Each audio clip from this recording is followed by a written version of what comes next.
How I mastered English grammar. Did you know that 90% of people make the same grammar mistakes repeatedly? It's not just you. If you've ever struggled with English grammar, you're not alone. Today, I'm going to share how I turned my grammar nightmares into a success story. I used to find English grammar incredibly challenging. Whether it was confusing homophones or getting subject-verb agreement wrong. It seemed like an endless battle.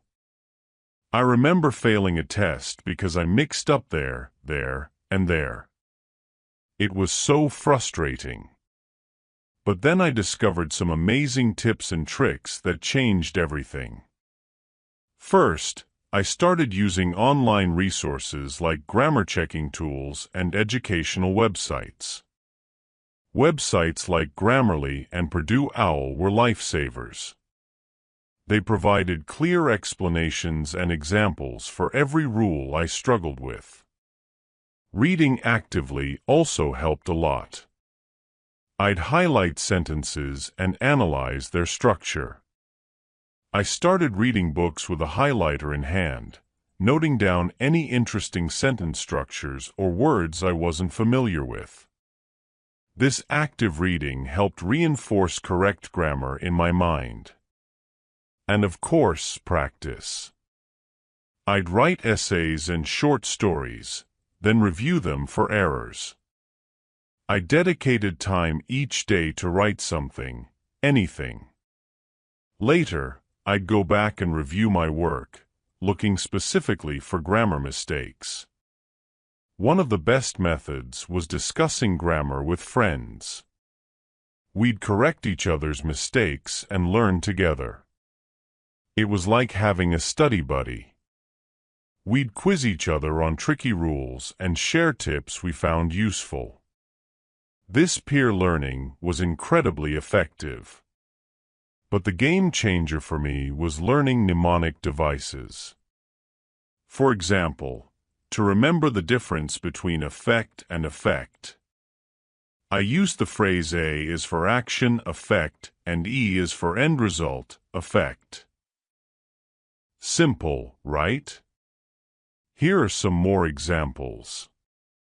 For it's and its, just remember it's is short for it is, and for who versus whom, think about replacing them with he or him. If he fits, use who. If him fits, use whom. Practice makes perfect, so I'd recommend setting aside time every day to work on these rules. Trust me, it gets easier. Another great trick is the fanboys mnemonic for coordinating conjunctions, for and nor but or yet so. Whenever you're writing compound sentences, this helps you remember which words to use. Another thing I did was read different genres: fiction, nonfiction, articles, blogs, you name it. The variety exposed me to different writing styles and sentence structures.